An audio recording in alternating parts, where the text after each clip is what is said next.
Tout commence avec la grande bataille finale entre les 5 héros de l'humanité et le redoutable empereur démon. Au cœur de l'affrontement, une quantité massive d'énergie est libérée, détruisant tout autour d'eux. Et avec une dernière explosion, la grande bataille atteint enfin son apogée et sa fin. Le monstre a été vaincu, mais pour y parvenir, les 5 héros de l'humanité ont dû payer un prix très élevé. Après que la poussière retombe, nous voyons l'Impilier et la forteresse de fer soutenant l'archer céleste. Ailleurs, notre protagoniste essaie de soigner le sage de la lumière sacrée qui a été grièvement blessé. Mais l'un de ses camarades l'avertit que le coup final de l'ennemi l'a blessé et qu'elle ne peut pas être guérie. Il hurle à tout le monde de se taire et continue d'essayer de la sauver sans succès. Son ami lui demande alors d'arrêter, lui disant de ne plus essayer de la sauver car elle a déjà accepté son sort. Avec un sourire sur son visage, elle dit qu'elle est déjà satisfaite de cette fin alors que son corps brille de lumière. Même dans la victoire, ils se souviennent de leur promesse de revenir tous ensemble. Mais, maintenant, c'était la fin. Juste à ce moment-là, notre protagoniste entend une voix familière et se demande si c'est la voix de l'empereur démon. La voix confirme alors que c'est la sienne et que ce sont ses derniers mots pour leur magnifique bataille. Soudain, le sang du roi noir enveloppe ses amis, et ils réalisent qu'ils ont été dupés par le monstre. Le corps du protagoniste commence à se transformer, et il réalise que la véritable capacité de l'ennemi était l'assimilation. L'empereur démon révèle alors qu'il préfère appeler son aptitude unique l'évolution. Pendant ce temps, l'assimilation continue et le corps de notre protagoniste commence à être consumé par les ténèbres. La voix explique que ceux qui l'ont vaincu sont dignes de devenir son nouveau vaisseau pour son grand chef-d'œuvre.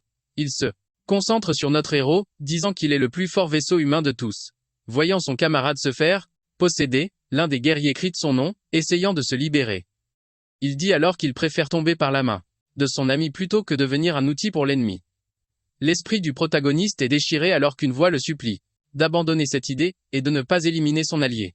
Mais le chevalier blond lui crie de se dépêcher car il ne peut plus résister à l'assimilation. La voix intérieure continue de le supplier de ne pas laisser la tragédie d'un frère abattant un autre se produire.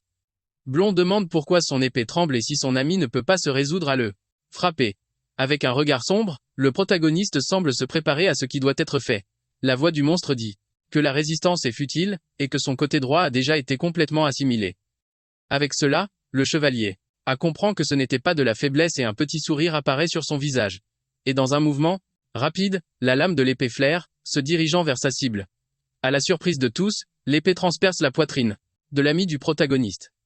Avec un sourire, le blond dit que seul quelqu'un d'aussi impitoyable et mortel que lui est digne de cette capacité. Le protagoniste l'appelle frère et sa capacité s'éveille, faisant apparaître une marque sur son visage. Immédiatement après, il retire l'épée du corps de son ami alors que l'assimilation se retire de son bras. L'archer regardant de loin crie le nom de son patron avec désespoir.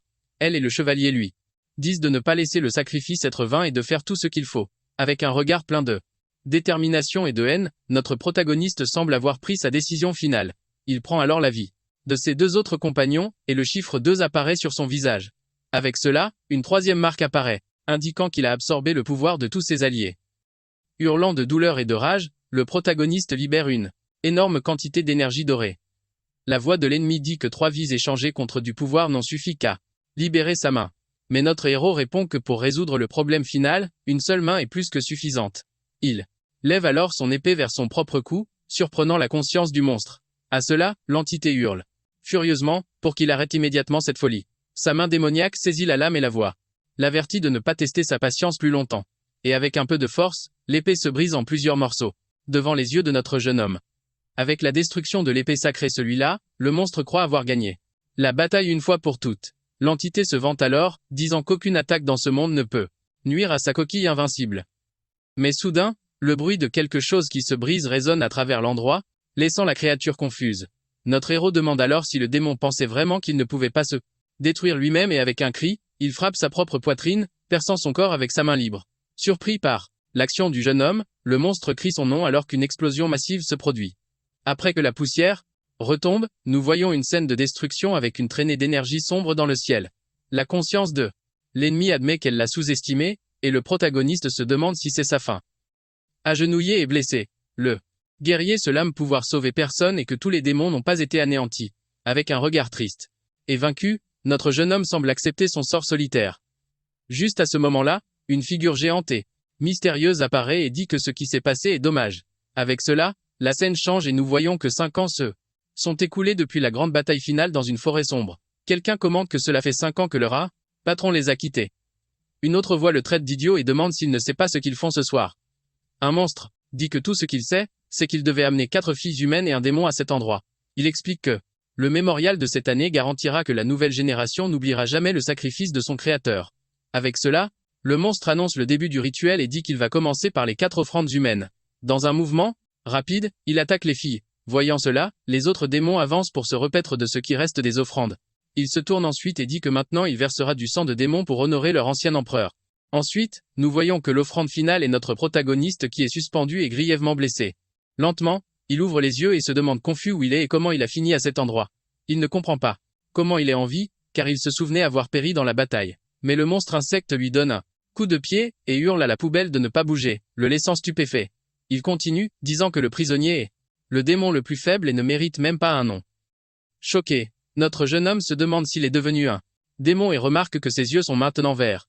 L'insecte dit alors qu'être un sacrifice ici est le plus en grand honneur qu'il puisse avoir dans sa vie. Cela dit, le bourreau lève sa lame, se préparant à porter le coup final à notre héros. Avec un mouvement rapide, l'arme du monstre descend à grande vitesse vers le jeune homme. Mais à la surprise de la créature verte, sa lame n'atteint pas la cible et quelque chose d'inattendu se produit. Le monstre insecte devient furieux contre le jeune homme et lui crie d'arrêter de se tortiller parce qu'il a tout gâché. Notre gars se libère alors des vignes qui le retenaient, tombant au sol et échappant à l'attaque. La créature verte est choquée par la scène et se demande si le prisonnier a fait ça exprès. Avec un regard intimidant, le protagoniste demande si le démon métis ne peut pas le reconnaître. Voyant ses yeux, l'insecte se met à transpirer à grosses gouttes et balbutie, incapable de prononcer un seul mot. Un souvenir lui traverse l'esprit, et il crie le nom du protagoniste dans une panique totale. Il se souvient alors d'une vieille bataille en mer où il servait dans l'armée des démons.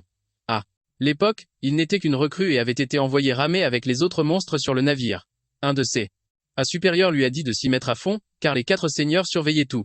En l'an mars 2012, le clan Lin a utilisé le pouvoir des dieux de la mer, et a lancé une attaque surprise. L'assaut a été si rapide qu'un seul humain est arrivé à temps pour arrêter l'énorme flotte. Seul sur un petit radeau, cet homme s'est préparé à affronter une armée entière de démons.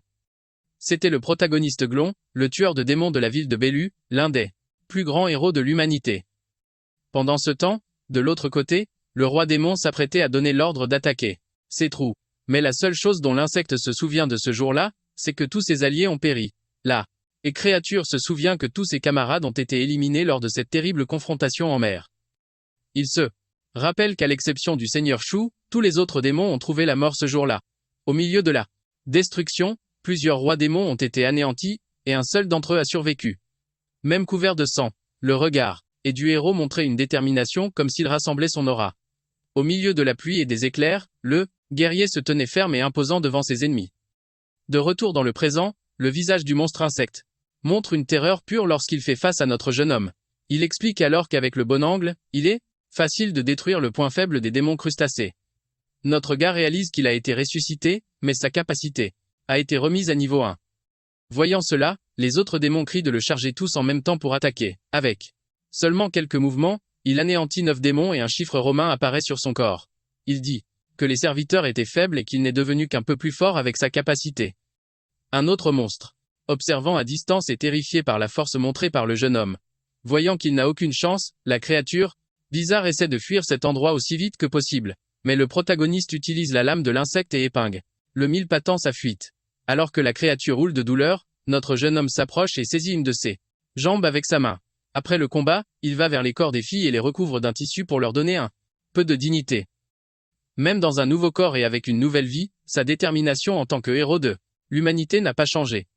Il essaie ensuite d'utiliser un sort de guérison pour tester ses pouvoirs et une lumière. Un verre apparaît dans sa main. Mais soudain, 3 serpents jaillissent de son bras et il se demande pourquoi sa main est devenue ainsi. Sa main se transforme en une griffe reptilienne et il crie son refus, incapable de croire ce qu'il voit. Il regarde le corps d'un des démons au sol et la dure réalité commence à peser sur son esprit.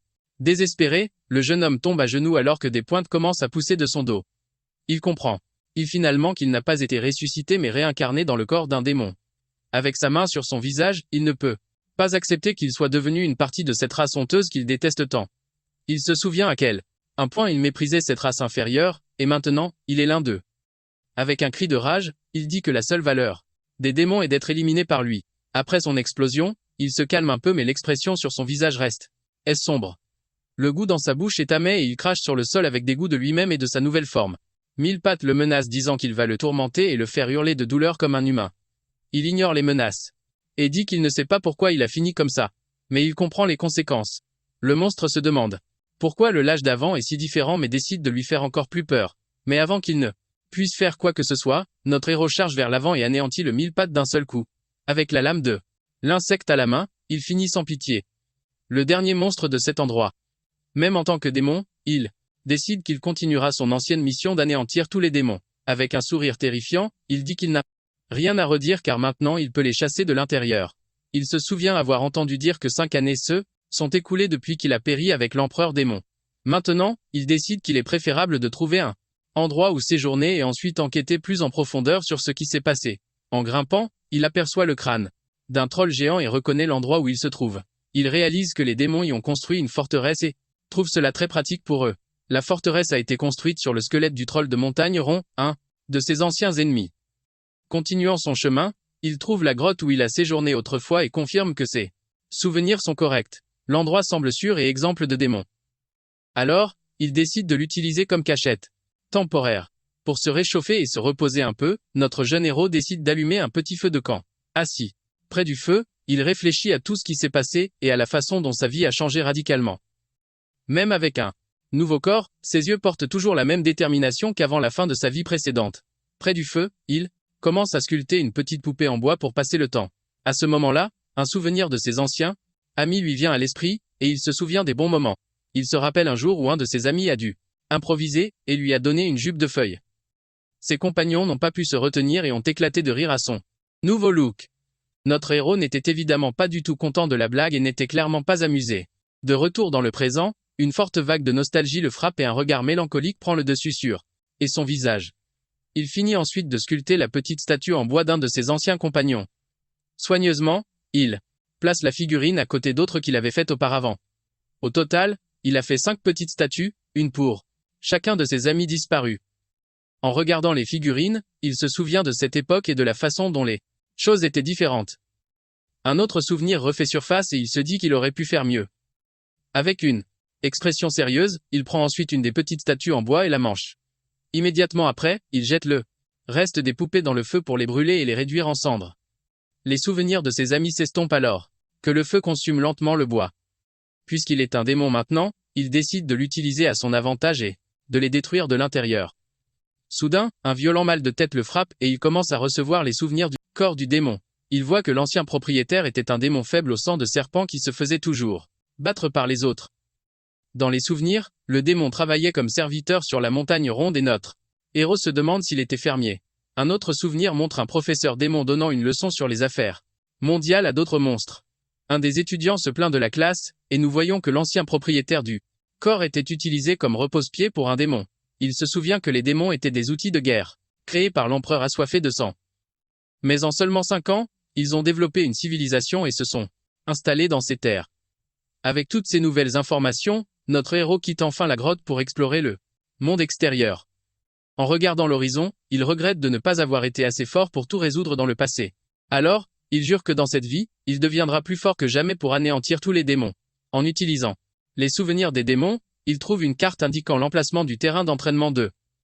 C'était le terrain d'entraînement numéro 2 de Ronde Munin, un endroit rempli de recrues démoniaques. Un instructeur rouge crie sur les recrues disant qu'il ne veut pas répéter la leçon sur le continent sans âme. En observant la scène, notre jeune homme comprend enfin la situation actuelle et ce qui s'est passé ces dernières années. Après la disparition de l'empereur, les démons dirigés par Shu ont continué la guerre contre les humains. L'instructeur annonce que le sujet du cours est marque de talent et nettoie la carte avec une recrue. Il explique que les marques sont des capacités innées et que chaque démon n'est avec une. Contrairement aux humains. Pour utiliser cette capacité, les humains et les démons doivent consommer une énergie interne. La force de cette puissance est indiquée par des symboles allant d'une à 6 marques. La première étant la plus faible. Le démon rouge se vante d'être un guerrier à 2 marques et libère son aura jaune. Notre héros réalise qu'il n'a plus qu'une seule marque maintenant et qu'il doit tester ses nouvelles capacités. L'instructeur continue en disant que la deuxième marque est une étape importante car elle réveille la technique ultime de l'utilisateur. Soudain, les autres démons s'écartent pour laisser passer quelqu'un d'important à travers la foule. Un démon blond bouscule notre type et lui dit avec arrogance de se pousser. C'était là recrue de génie du camp, un puissant démon avec plusieurs casques de chevalier comme trophée. Il dit qu'il n'a pas besoin d'un marchepied et demande qui a laissé entrer ce serviteur inutile ici. L'instructeur dit au génie de se taire et dit que l'entraînement pratique est sur le point de commencer. Il explique qu'au combat, la puissance et le type de la marque ne décident pas complètement de la victoire. Tirant une bâche, il révèle une créature géante et dit que la tactique et l'adaptation sont également vitales. Avec un sourire excité, le démon blond dit que finalement, quelque chose d'amusant va se passer. L'instructeur révèle que la créature a été créée par l'ancien empereur et que, maintenant il n'en reste plus qu'une. Il dit que c'est un démon hurlant très fort et que le corps de la bête n'a qu'un seul point faible. Notre héros regarde tout de loin et semble trouver toute la situation assez ennuyeuse.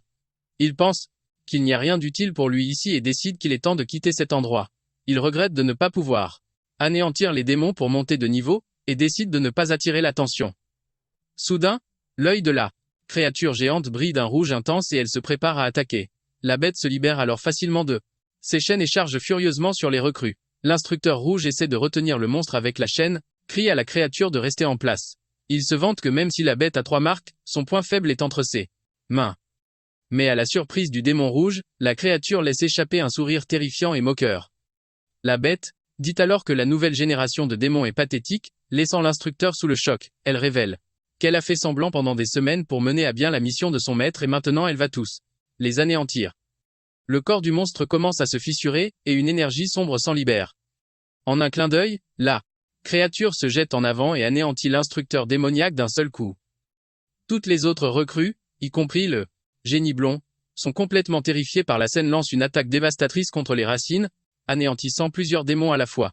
Le génie blond est choqué par la force du monstre et décide de courir pour ne pas avoir à utiliser son arme secrète.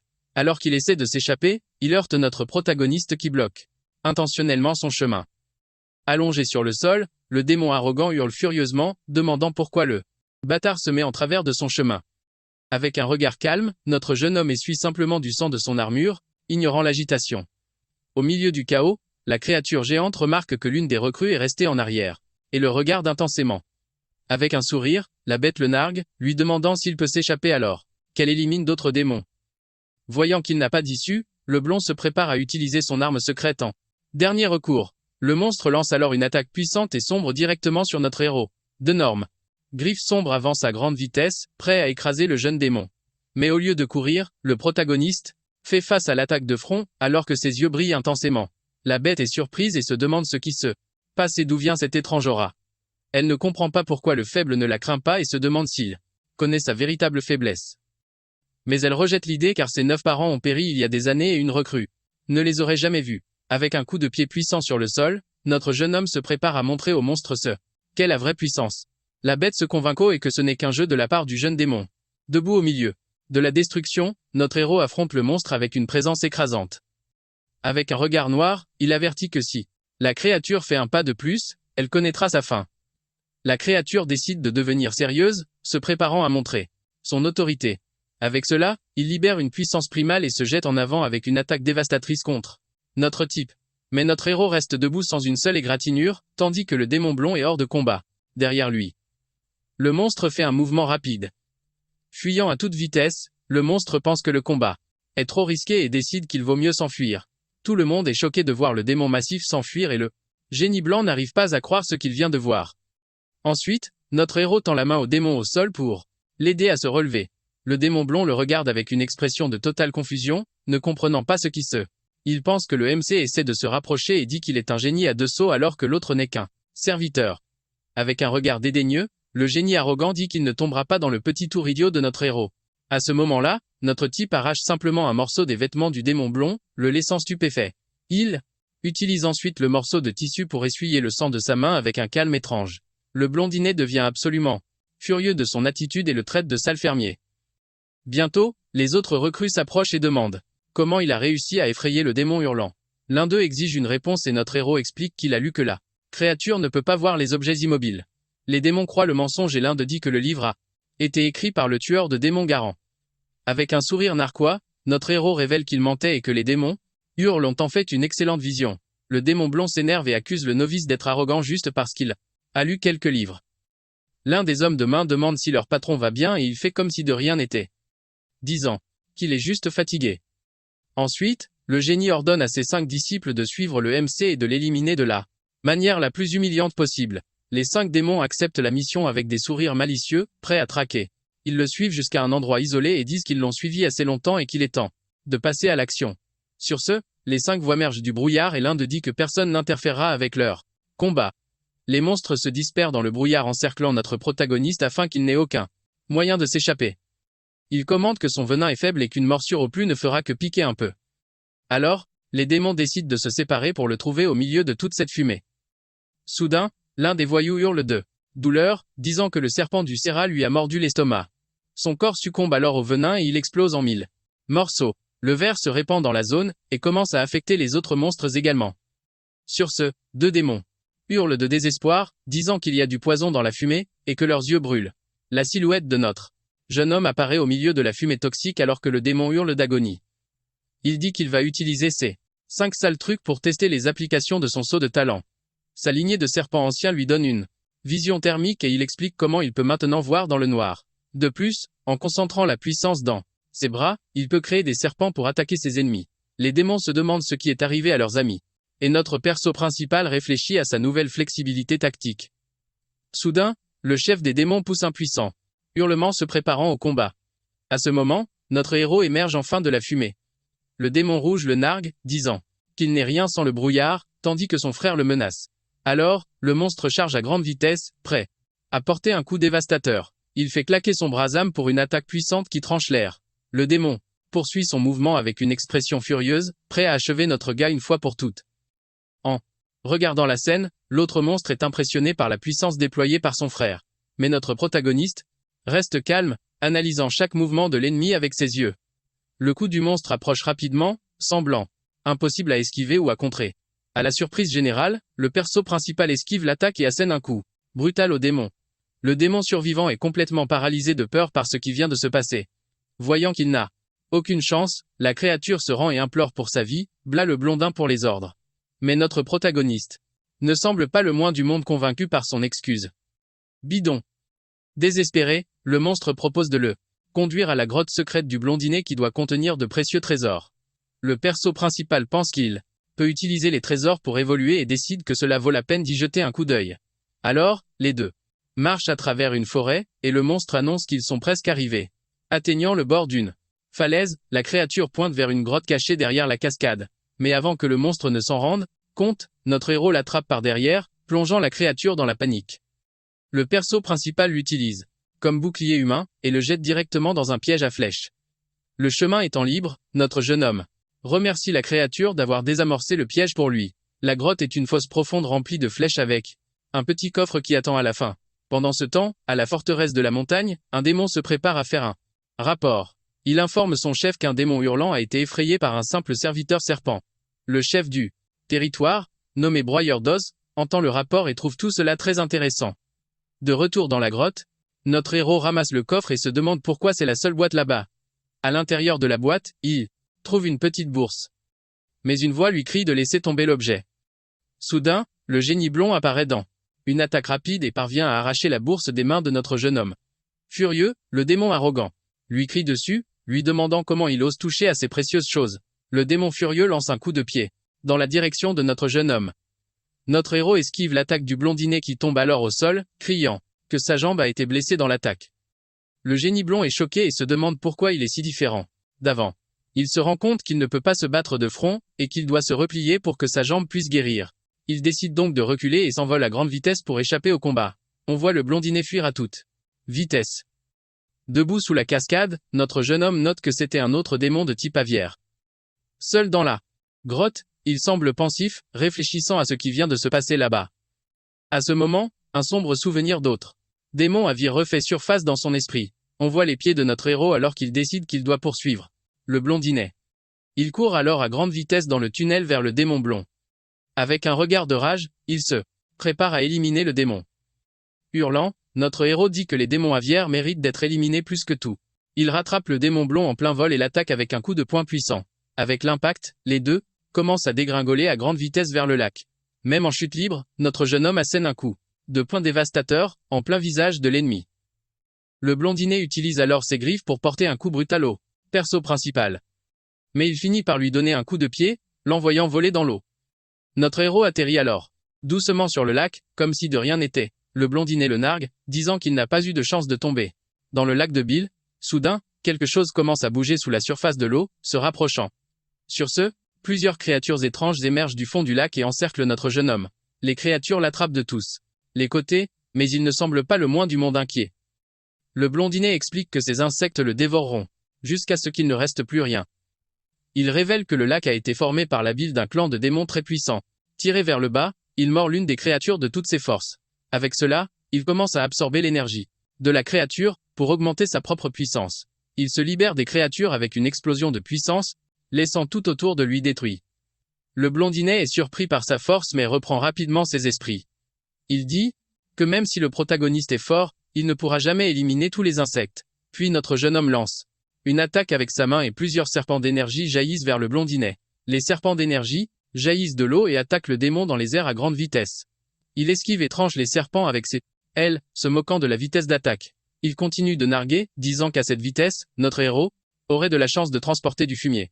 Le démon continue d'esquiver et de couper les serpents d'énergie qui, il apparaît sans cesse, disant que nos serpents de jeune homme sont trop lents et sont au mieux bons pour labourer le blondinet avertit qu'il sera lentement usé jusqu'à ce qu'il ne reste plus rien et le trait de sale fermier. Soudain, tous les insectes du lac se rassemblent, formant une boule géante et bizarre.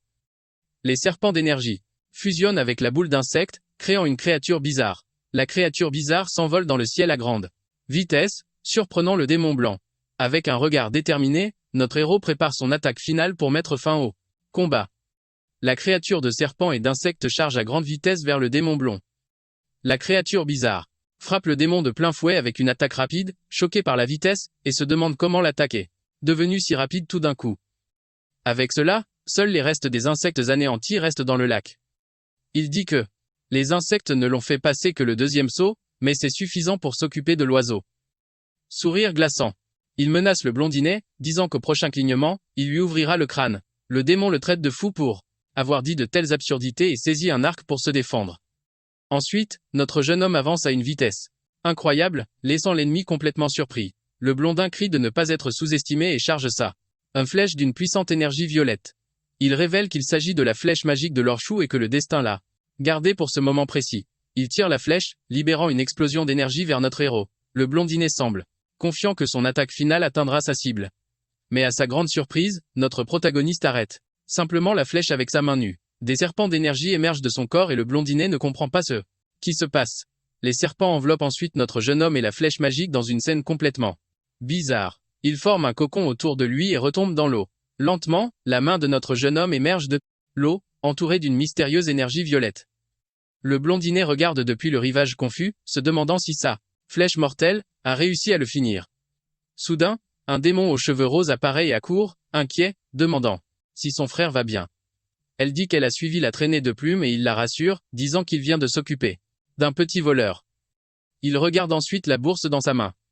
Sur ce, le démon révèle que le trésor sert à soigner ses yeux, et qu'il le protégera de sa vie. Dans l'eau, le cocon de serpent absorbe la flèche, et le blondinet se souvient que l'arme n'avait pas ce pouvoir. Notre jeune homme est confus et ne comprend pas pourquoi son corps se transforme de cette façon. Son œil brille alors qu'un des serpents s'approche de lui comme s'ils étaient connectés. Ensuite, une lumière blanche très brillante prend le dessus sur tout, et une silhouette apparaît au milieu de la lueur. Son œil se transforme en gagnant un symbole de l'infini, et un pouvoir complètement nouveau. Le symbole se révèle être un serpent en forme de hache, indiquant une évolution complète. Avec un nouveau look aux cheveux blancs, il comprend enfin ce qui est arrivé à son corps. L'énergie de la flèche violette est complètement absorbée par sa nouvelle forme. Il se fit catiter, rend compte que son éveil a été déclenché par la flèche et se traite de serpent avide. Avec l'ancienne lignée, il éveille un impressionnant pouvoir d'annihilation. Ce pouvoir s'appelle une nue de serpent et montre tout son potentiel destructeur. Une explosion d'énergie violette et blanche consume le corps de notre jeune homme dans une transformation épique. Sur le rivage, les deux démons pensent qu'il a coulé et que le combat est enfin terminé. Le blondinet essuie le sang de son visage et dit qu'ils peuvent maintenant se détendre. Mais soudain, le ciel s'assombrit et la foudre commence à frapper, changeant toute l'atmosphère. Une forte pluie commence à tomber, et les deux frères et sœurs regardent le ciel complètement confus. Des éclairs violets font s'ézèbre le ciel créant une scène terrifiante. Le blondinet le reconnaît comme du tonnerre noir et est complètement stupéfait.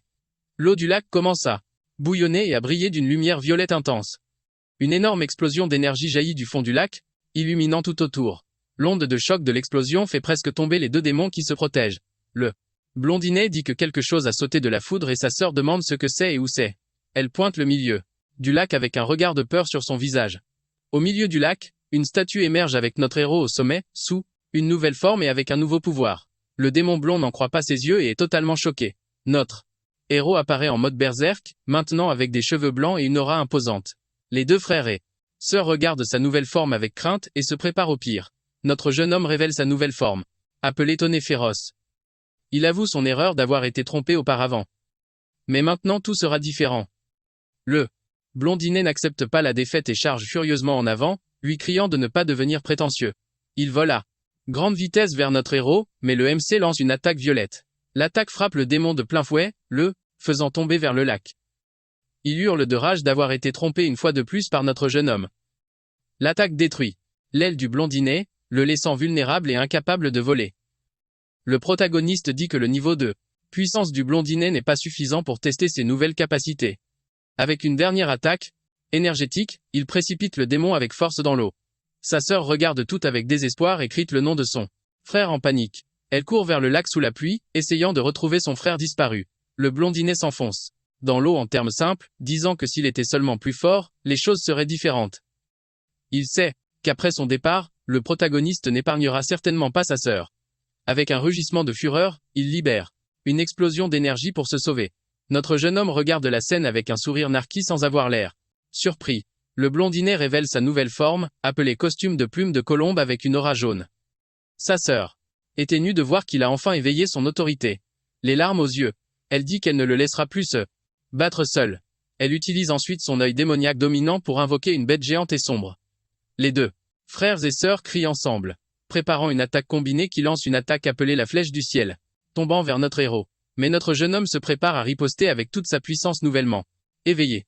Il concentre son énergie violette et lance un faisceau dévastateur contre leur attaque. Deux attaques se heurtent, créant une explosion d'énergie jaune et violette. Notre héros charge au milieu de l'explosion, prêt à mettre fin au combat une fois pour toutes. Il assène un puissant coup de poing au blondinet qui n'a aucune chance de se défendre. L'impact du coup est si fort que le blondinet est projeté au loin. La bête, invoquée, tente de dévorer notre héros, mais il ne laisse pas prendre le dessus sur lui. Il se retourne dans les airs, lance une attaque d'énergie violette sur la créature. Avec une morsure de vipère, il détruit la bête d'un seul coup. Après l'explosion, notre jeune homme atterrit sur l'eau. Le blondinet y voit sa chance d'attaquer pendant qu'il est distrait. Avec une attaque sournoise, il utilise les corps d'insectes comme couverture et avance. Mais notre héros se défend contre l'attaque avec une barrière d'énergie violette. La sœur de la blonde utilise son regard de renforcement pour intensifier son attaque. La bête qu'elle a invoquée se prépare également à attaquer de toutes ses forces. Elle déchaîne une tempête de nuages tissés, une attaque puissante et dévastatrice. La blonde pense que le protagoniste ne peut pas bloquer l'attaque et avance avec confiance. Mais notre jeune homme libère une explosion d'énergie et dit de ne pas le sous-estimer. Il utilise la tempête abyssale, une attaque qui prive l'ennemi de ses sens. Sur ce, la blonde tombe à l'eau vaincue et sa sœur court pour l'aider. Il lui tend la bourse et lui dit de courir, mais elle refuse de l'abandonner. Il lui tend désespérément la bourse Dieu, la suppliant de s'enfuir.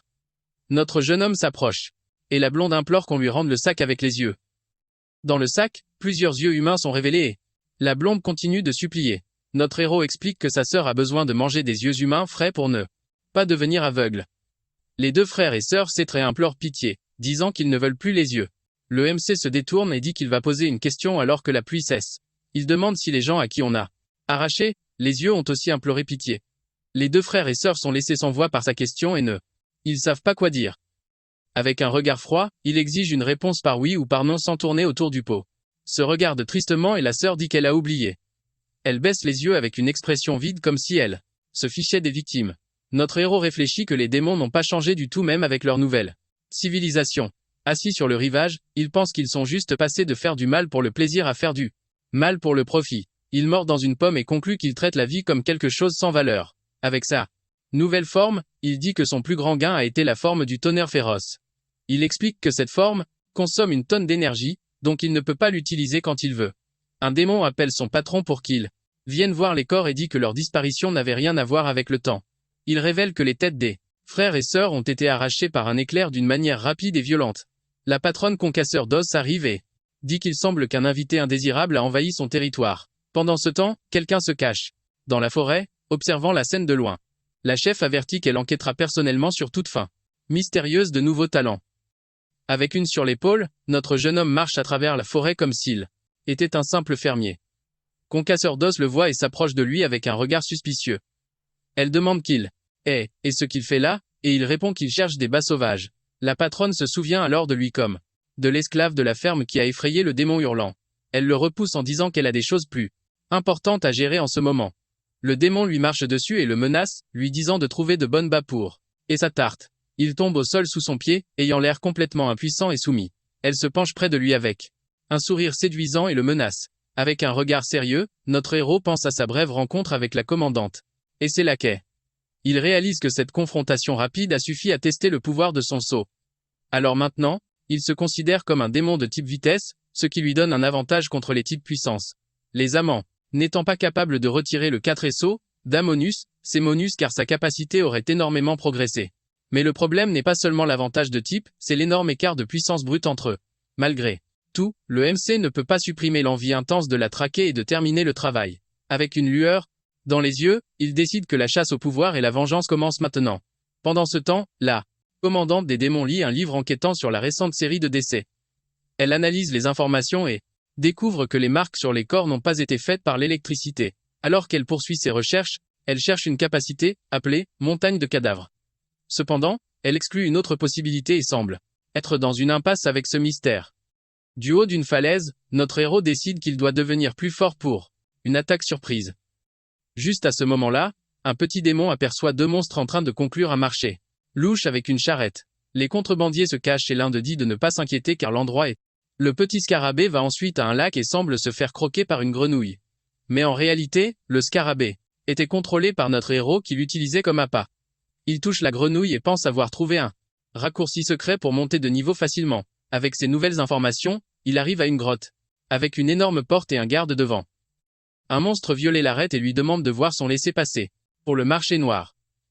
Notre protagoniste entre dans l'endroit et voit que c'est un marché noir grouillant de toutes sortes de démons différents. Il se déplace rapidement à travers le marché, semblant chercher quelque chose de précis. Il entend d'autres démons se plaindre qu'ils ne peuvent plus acheter comme avant. Un vendeur essaie de lui vendre un matériau rare qui peut rendre ses armes 10 fois plus fortes. Mais notre héros répond qu'il n'a jamais entendu parler d'un forgeron qui pourrait réellement forger ce matériau.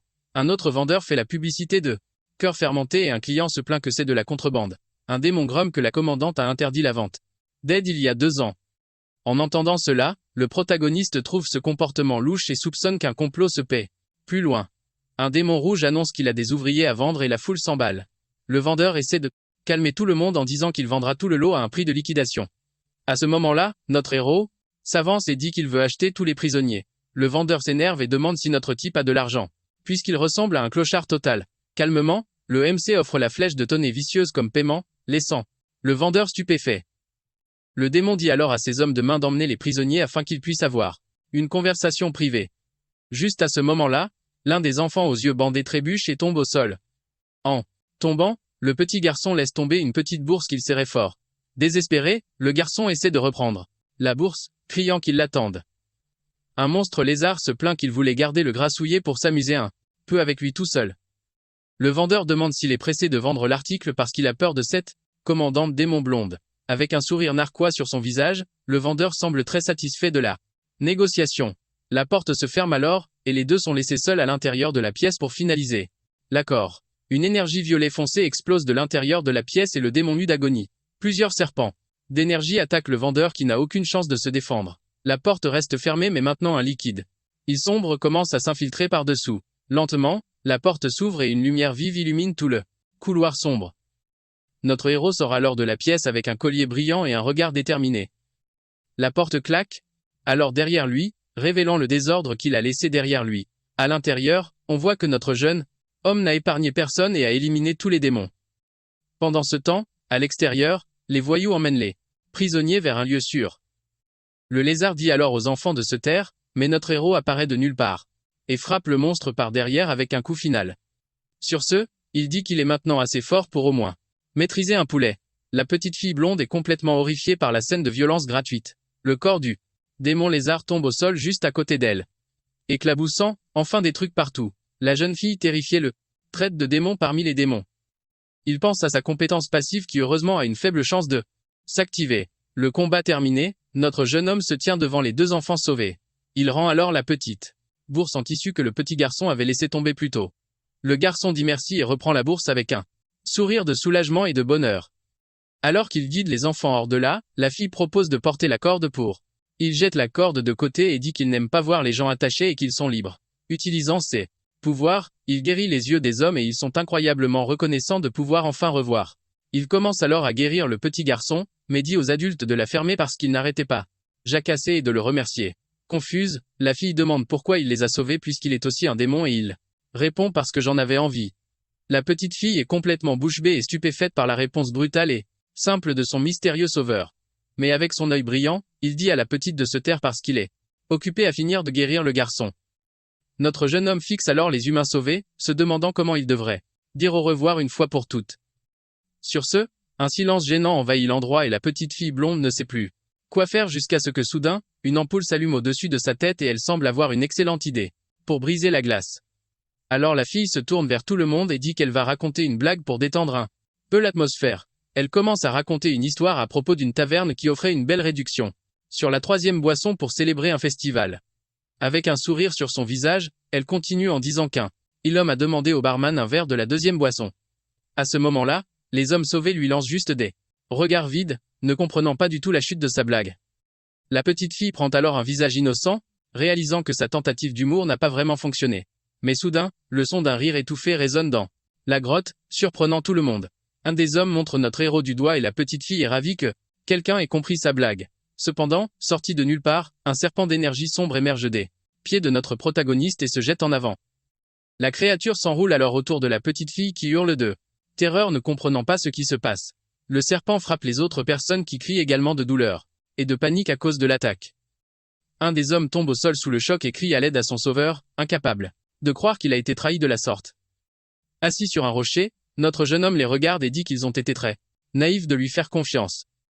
L'homme dit que la race démoniaque cache toujours un cœur venimeux et qu'il ne faut jamais leur faire confiance. Avec un sourire narquois, notre héros dit que c'est ce qui arrive quand on lui fait confiance et qu'il devrait se souvenir de cette leçon. Après cela, tous les humains sauvés tombent au sol, apparemment. Il s'envie après l'attaque du poison.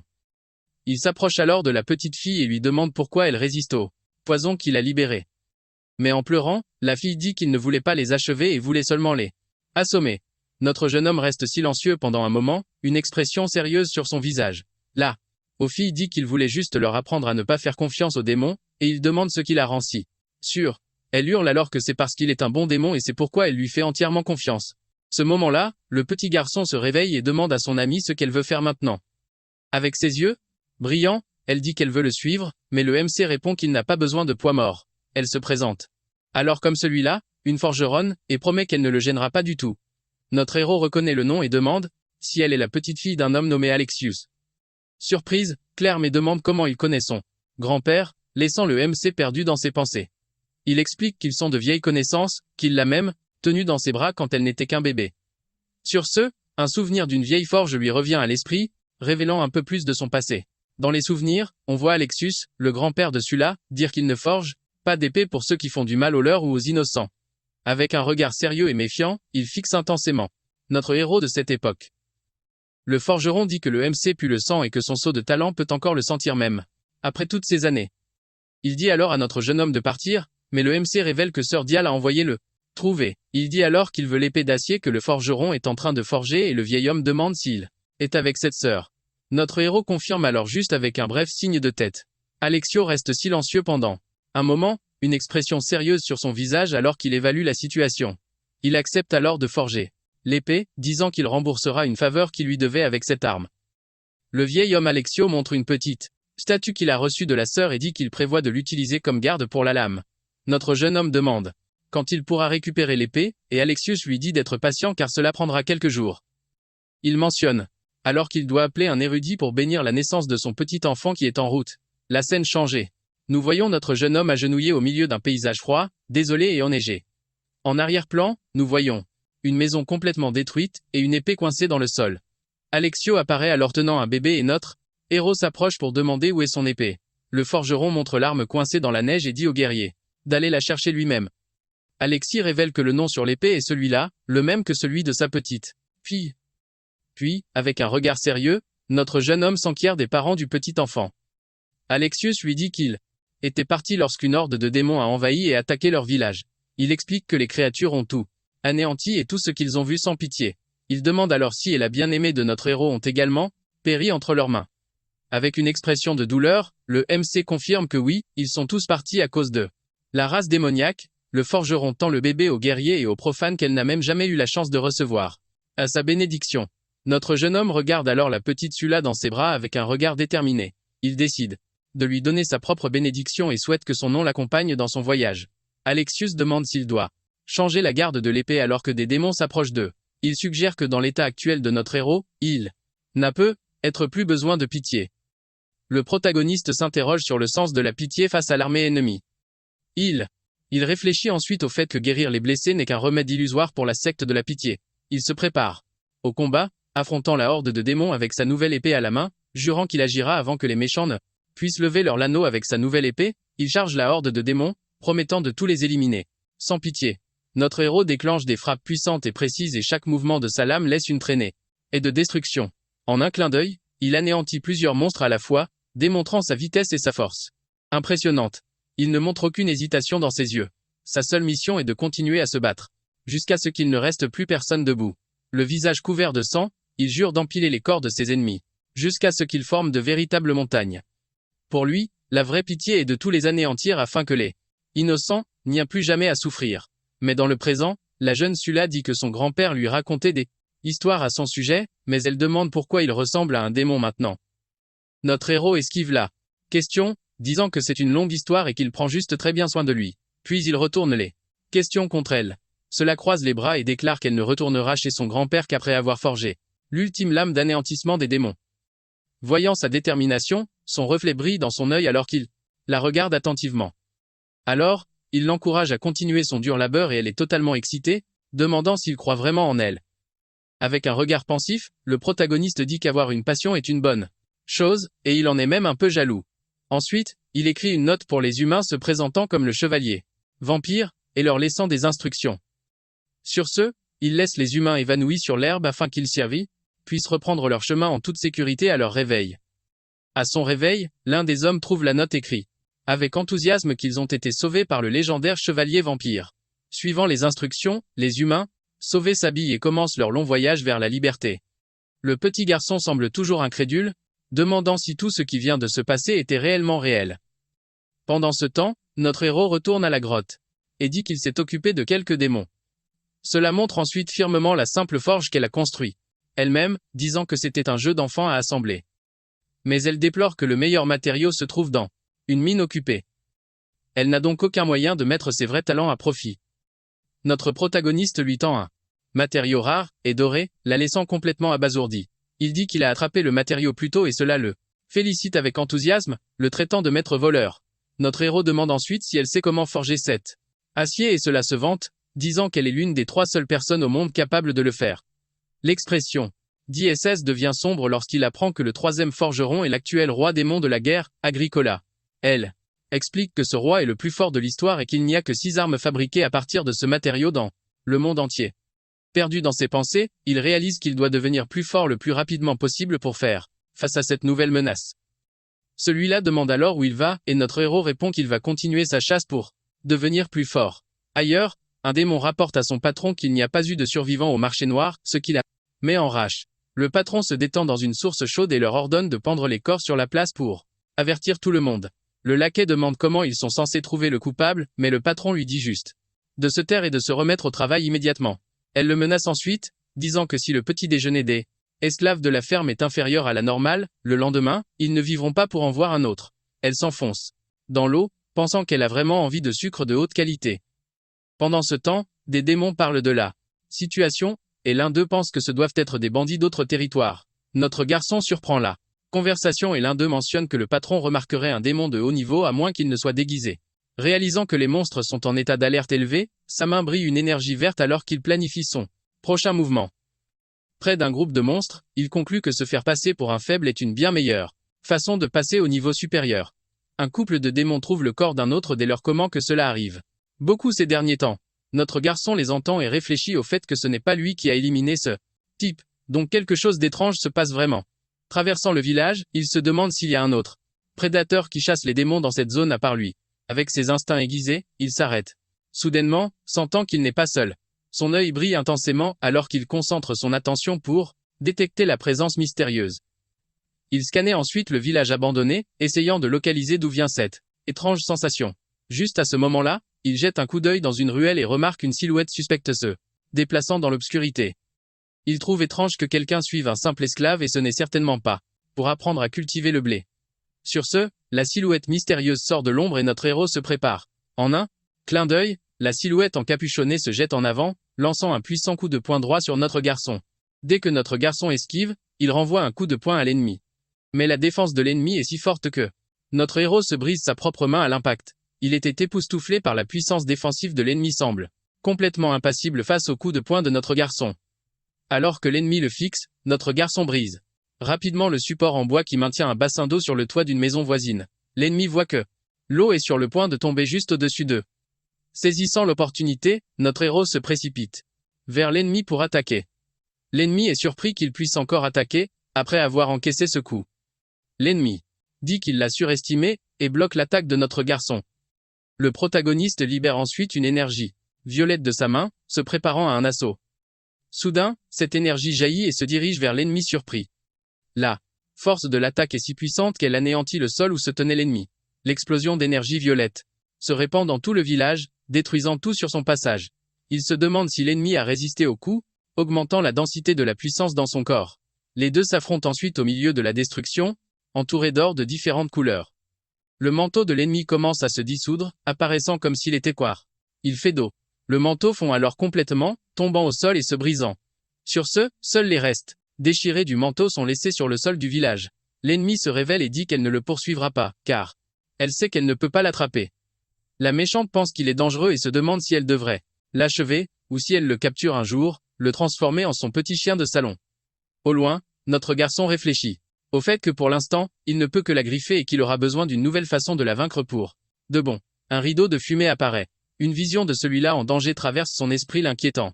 Dès que sa vision s'éclaircit, il appelle le nom de C. Ah, pourquoi n'a-t-elle pas construit de cheminée? Celui-là se rend compte que la chaleur devient trop forte et court désespérément vers la forge pour régler le problème.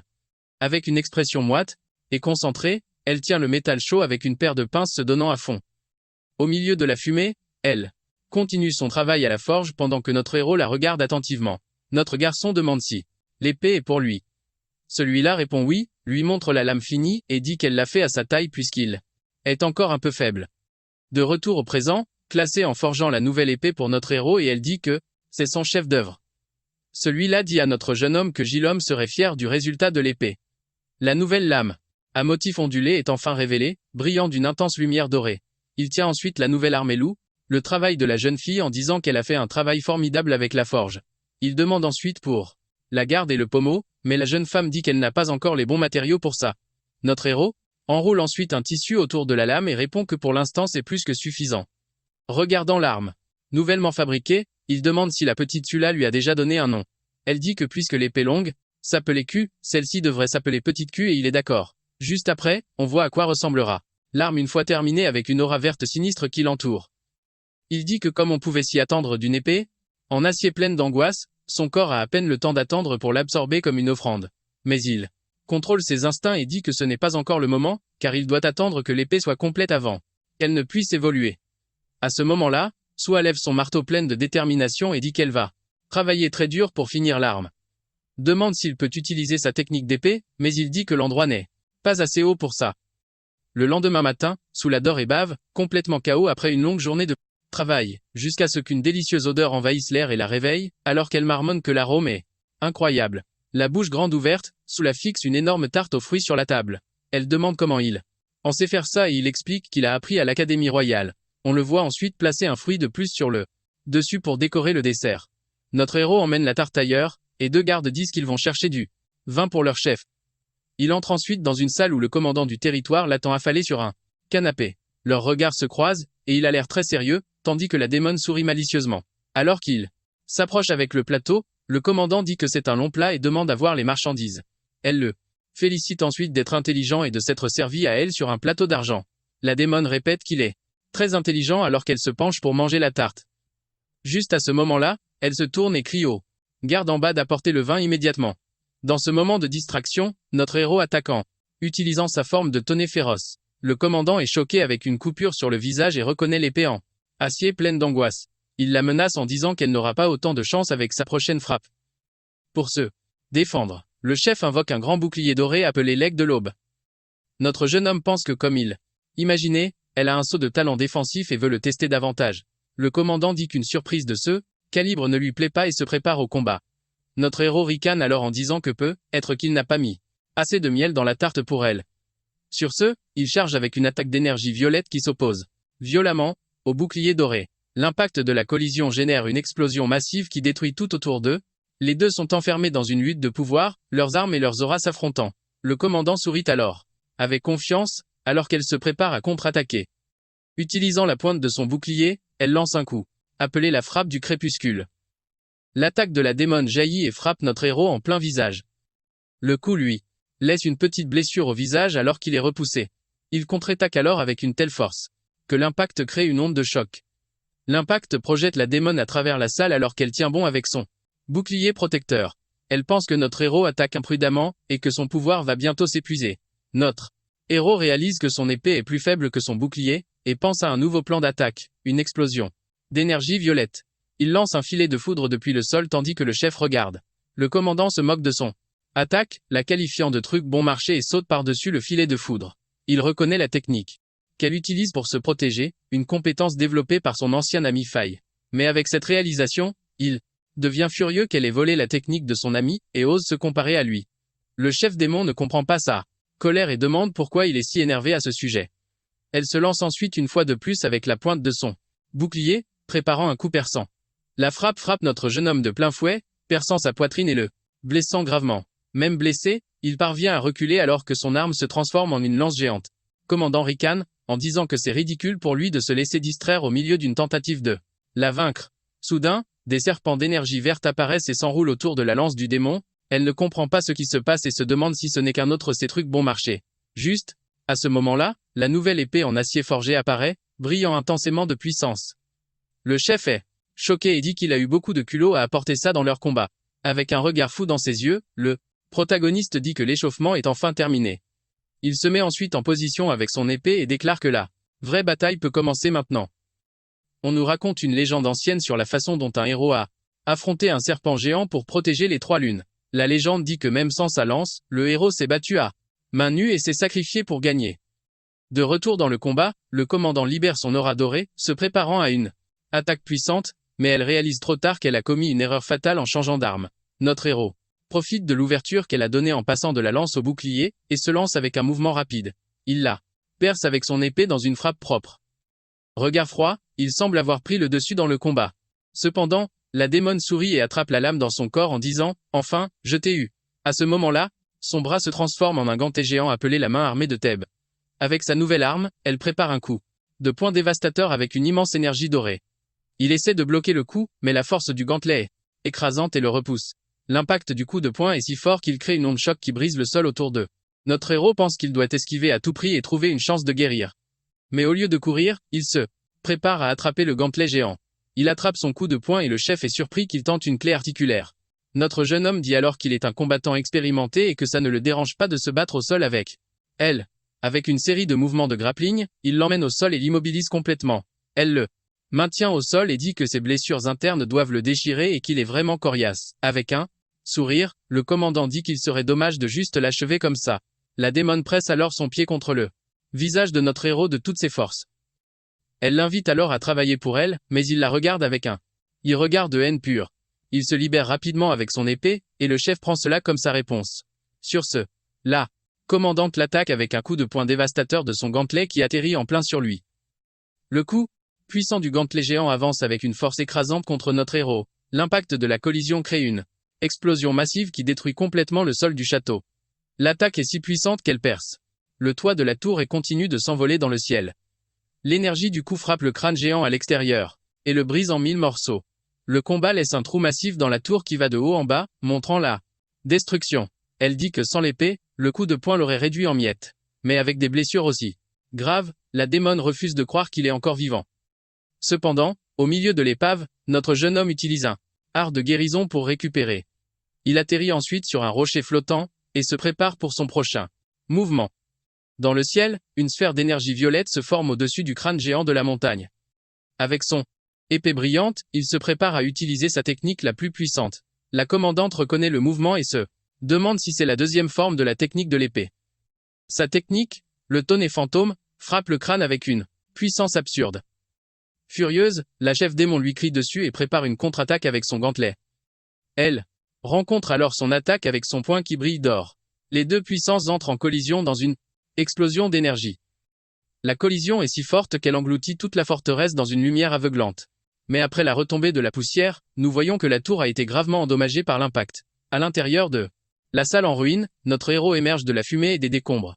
Il est de retour à sa forme normale avec une expression calme et des vêtements en lambeaux. Ses yeux verts brillent d'une détermination inébranlable. Émergeant de la fumée, la chef dit que son attaque a failli la finir. La démone révèle alors qu'en 2 ans, il a été le premier à la forcer à utiliser cette technique.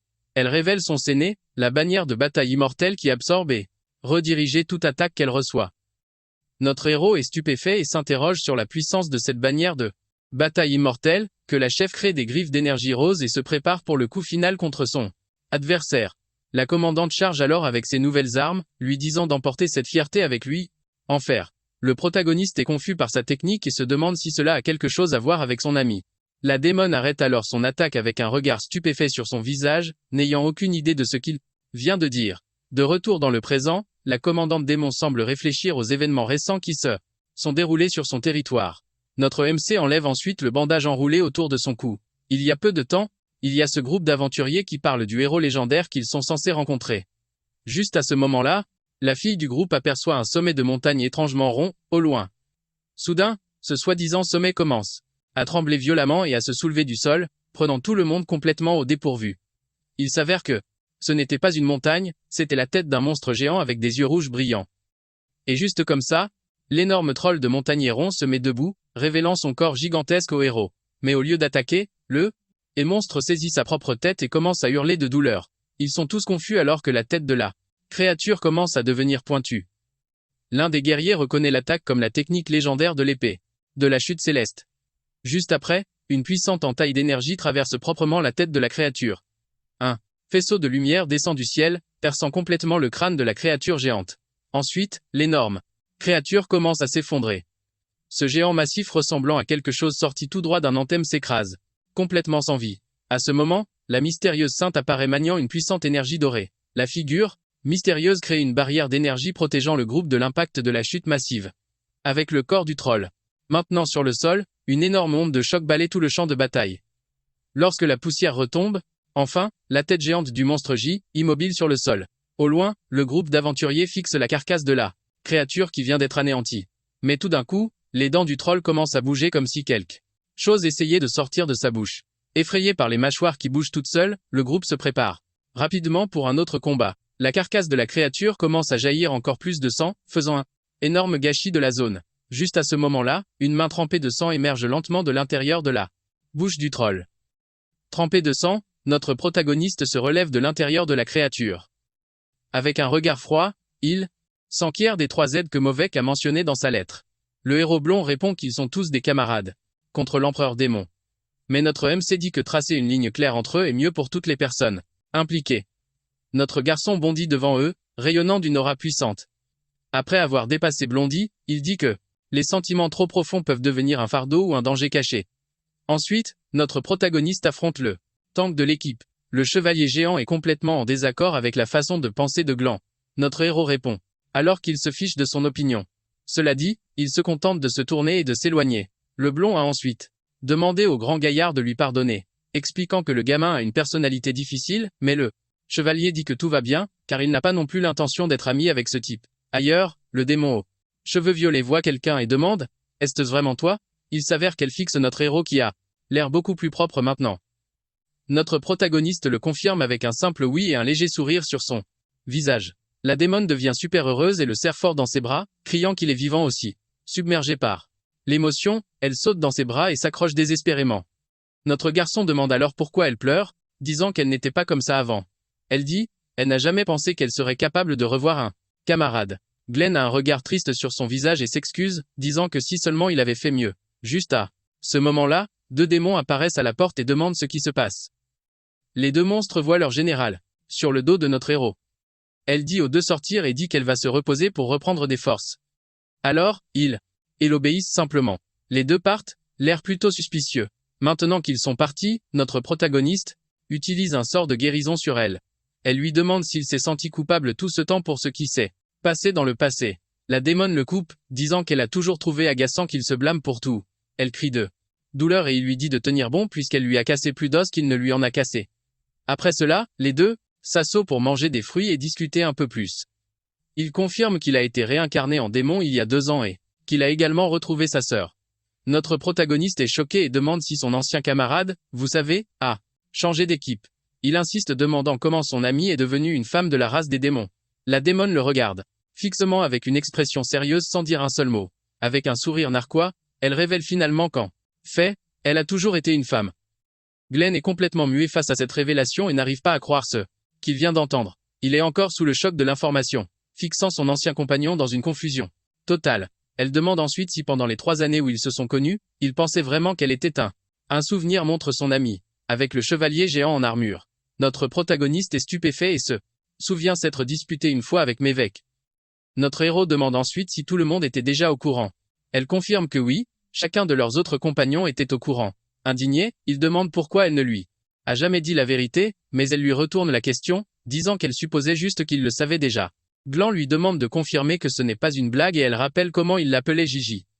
Il explique qu'il pensait que c'était une sorte de titre militaire. Mirvek voit Tess dormir et demande qui elle est. Glit fille d'Alexus. Elle se tourne ensuite et remarque de petites figurines en bois sur le dessus d'un tonneau. Elle commence à compter les figurines et se rend compte qu'il en manque une dans le groupe. Elle repère également quelques objets sur le sol.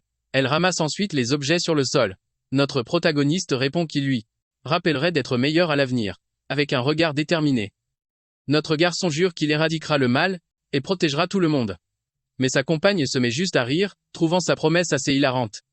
Elle doute qu'il puisse faire tout cela tout seul sans l'aide de personne. Mais elle dit ensuite que lorsqu'il s'agit d'éliminer les méchants, il peut compter sur son aide. Sur ce, les deux scellent leur partenariat avec une poignée de main ferme. Ce geste montre qu'ils sont de nouveau ensemble, prêts à affronter ce qui se présentera à eux. Un instant plus tard, les figurines sur le tonneau sont complètes, symbolisant l'ancien groupe. Les 5 figurines en bois représentent l'ancien groupe de héros enfin réunis. Assis sur une falaise, ils parlent des 2 dernières années et de ce qui s'est passé. Ils parlent du royaume et elle dit que le roi démon actuel se fiche de tout. La démone mentionne que parfois, ses instincts de monstre essaient de prendre le dessus. Notre protagoniste est d'accord, disant que sa nature un démoniaque l'a un peu changé aussi. Cela rend sa compagne curieuse et elle demande en quoi il se sent différent. Glenn explique que sa personnalité est devenue plus calme et qu'il a moins d'idées de stratégie de bataille. Cette réponse laisse Mévec complètement perplexe, faisant une drôle de tête. Salah arrive et demande à Glenn qui est cette dame. Mais Révec est charmé par la gentillesse de la jeune fille et lui pince les joues affectueusement. Notre héros présente la jeune fille comme Salah, et la femme se plaint de ses vêtements simples. Elle les invite ensuite tous les deux dans son sous-sol qui est un endroit beaucoup plus sûr. Le groupe traverse ensuite un couloir en pierre en direction de la cachette secrète. Une fois sur place, Glenn est impressionné par la quantité d'informations qu'elle a réussi à recueillir. Il regarde un tableau avec une liste des rois démons qui sont la cible. Soudain, Salah se retourne et demande à ne pas être traitée comme une poupée. Il s'avère que la petite Salah apporte une toute nouvelle tenue et demande si elle est belle. La démone se vante de ses compétences et notre héros complimente le style des vêtements. La petite Salah continue de se regarder dans le miroir, semblant vraiment aimer le nouveau look. Son ami dit alors qu'un accessoire pour cheveux rendrait le look parfait. Soudain, notre protagoniste a une idée quand il voit un objet qu'elle a jeté de côté, ramasse une grande coquille bleue. Notre héros reconnaît l'objet comme l'appel de l'âme et devient sérieux. Mais Rovek dit qu'elle a gagné la coquille, mais il révèle que c'est un artefact vieux de 300 ans. Cet artefact permet à une personne d'entrer dans l'âme d'une autre et de voir ses. Notre protagoniste se souvient d'avoir ressenti quelque chose d'étrange juste avant d'être réincarné. Il lui demande d'utiliser l'objet pour entrer dans son âme et découvrir la vérité. La démone accepte sa demande, sans hésitation, et accepte de l'aider. Avec un regard déterminé, elle dit qu'elle est prête à commencer dès qu'il le sera. Notre héros dit alors que pour que l'objet fonctionne, ils ont besoin de l'autre moitié. Son amie panique quand elle se souvient que l'autre partie de la coquille est manquante. Elle explique qu'une bande de bandits a volé l'autre moitié de l'artefact. Notre héros demande pourquoi elle n'a pas simplement récupéré l'objet, et elle dit qu'elle est terrible en traque.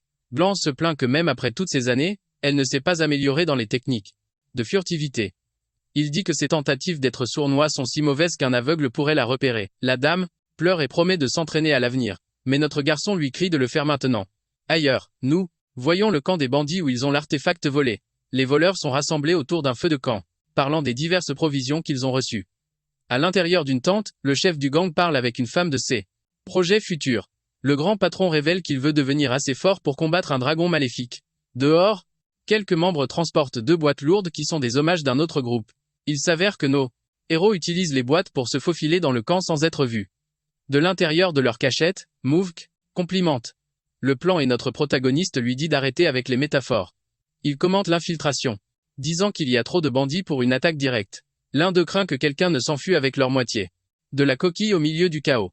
Il décide qu'il est préférable d'observer d'abord et de déterminer où tout est caché. Un grand bandit costaud est assis sur la boîte même où se trouve notre protagoniste. Le bandit costaud suggère d'attendre que leurs ennemis s'épuisent avant d'attaquer. Mais soudain, la caisse sur laquelle il était assis se casse complètement en voyant le bandit au sol. Étalé sur le sol, l'homme se plaint de la boîte de mauvaise qualité. Et son ami remarque qu'elle était vide. Alors, pour éviter d'être découvert, notre héros se transforme rapidement en serpent. Caché à l'intérieur d'un serpent de boîte, le héros a 4 bras et sa patte surveille les mouvements de l'ennemi. Il repère tout le camp de bandits, y compris la boîte défoncée dans laquelle il se trouvait. Pendant ce temps, le chef des voleurs discute avec une dame disant qu'il part au marché noir pour échanger des objets. Mais l'elfe intervient disant que le marché a été détruit par quelqu'un de super fort, juste au moment où notre gars se rapproche. Lorsque le chef des bandits sent une présence étrange et crie qui est là, et juste comme ça, notre gars apparaît annonçant que la cible est confirmée, et que son ami peut aller s'amuser. Juste à temps, Mirov bondit hors de la boîte et assène un solide coup de poing à l'un des hommes de main. Elle l'attrape par le cou, totalement énervée qu'ils aient pris tous les bons snacks et les laissés affamés. Poussée par la rage, elle déclenche alors un coup dévastateur sur le monstre sans une once de pitié. Après avoir renversé quelques ennemis, elle reste là pendant que d'autres voyous encerclent prêts pour le combat. Le chef de gang est absolument furieux, blâtant notre héros d'avoir conduit Morave droit à leur porte. Le chef remet l'artefact à la femme. Paniqué, il se jette sur notre héros, utilisant la fille comme une excuse fragile et criant à l'aide. Mais, avant qu'il ne puisse aller très loin, une frappe rapide et précise le met hors course en pleine foulée. L'elfe se révèle alors disant qu'elle en avait marre de ce type de toute façon, le traitant de vrai connard. Avec un regard sérieux, notre héros affronte l'elfe qui le nargue, lui demandant s'il veut l'artefact. Elle continue son trash talk, disant que s'il prend l'objet, elle le transformera en son nouveau jouet. Sans même hésiter, notre gars se précipite en avant avec une vitesse incroyable et arrache l'objet de sa main. Les autres voyous sont complètement abasourdis, incrédules que leur chef ait été vaincu si facilement. Pendant ce temps, Mirov est occupé à combattre d'autres bandits et notre gars commence à critiquer son style de combat. Il explique que son pouvoir peut fondamentalement mélanger l'attaque et la défense en un seul mouvement. Il propose donc de partager quelques techniques et un serpent d'énergie se matérialise dans sa main. Le serpent mord alors l'épaule de son ami, et il lui dit de ne pas résister mais de ressentir la puissance. Il dit qu'en suivant sa circulation, elle découvrira une nouvelle façon d'utiliser son sceau de. Notre héros dit qu'il va lui montrer une fois et une aura verte et jaune enveloppe son corps. Elle déclenche alors une attaque puissante, qui élimine complètement tous les ennemis autour d'elle en une seule fois. Avec son nouveau bouclier et sa lance, elle remarque que la sensation d'apprendre quelque chose de nouveau n'est pas si mauvaise. Notre héros saisit alors l'artefact et dit qu'il est temps pour eux de retourner à la. De retour à la planque, nous voyons la petite Sul dormir profondément à une table chargée. Nourriture. Il mentionne que l'objet est délicat et ne peut être utilisé qu'une seule fois pour voir ce qui s'est passé dans le passé. Mirov lui lance un regard inquiet mais il la rassure lui disant de ne pas s'en faire. Puis l'artefact à la main. Notre héros lui dit de se préparer car l'objet commence à briller intensément. Un énorme serpent d'énergie noir est libéré de l'artefact, se jetant sur elle. La minute d'après, il apparaît seul au milieu d'une épaisse fumée à l'intérieur de sa propre âme. Notre gars la prévient alors avec un sourire narquois de ne pas regarder des choses qu'elle n'est pas censée voir. Juste à ce moment-là, son ami entre dans son espace d'âme et se demande ce qu'elle n'est pas censée voir là-dedans. Tout d'un coup, une statue géante et tordue émerge des ténèbres, lui faisant peur à mourir. Elle réalise alors que c'est une statue du dieu de la miséricorde et pense que son apparence est sérieusement détraquée. Son ami est stupéfaite de voir la forme de son âme et il explique que cet endroit est son âme. Une vision chaotique et cosmique du passé se dévoile alors sous les yeux de Mauve. La forme d'âme de notre héros pointe alors vers la vision et dit à sa compagne de continuer. Sur ce, elle marche vers une lumière rouge, prête à découvrir la vérité. Elle voit bientôt le souvenir d'un chevalier frappé par un puissant coup doré. La femme réalise alors que c'est l'un de ses souvenirs d'après son décès. Entouré d'une énergie sombre et rouge, il se souvient avoir été acculé par l'ennemi. À l'intérieur de la mémoire du MC, Mirov regarde tout se dérouler avec une expression sérieuse et inquiète. L'être maléfique révèle alors qu'il utilisera un plan de secours comptant sur l'autorité de quelqu'un d'autre pour survivre. Son plan cruel était d'utiliser une technique de possession pour réincarner son âme dans le corps d'un démon. Mais le symbole bleu se brise et l'être maléfique se plaint que la forme n'était pas encore complète. Ensuite, nous voyons un affrontement d'énergie indiquant que quelqu'un a interrompu le rituel de l'empereur démon. Son ami se retrouve alors dans une mer de sang, observant le corps d'une femme nommée Sofka, une ancienne camarade. Un gros plan montre son corps qui s'est sacrifié pour arrêter le rituel. Une entité de feu dit que la possession a été arrêtée, mais les conséquences sont inconnues. Puis un sourire méchant apparaît dans l'obscurité révélant que le plan lui a permis de rester en vie après tout. Avec une expression choquée, son ami réalise que l'empereur démon a également réussi à se réincarner. Sur ce, la mémoire se termine et la scène se brise comme un miroir l'envoyant tomber dans l'obscurité. Elle apparaît dans un endroit horrible et réalise qu'elle est toujours dans son âme et qu'elle doit le prévenir et vite. D'accord, c'est la fin de l'histoire. Merci d'avoir regardé. À la prochaine!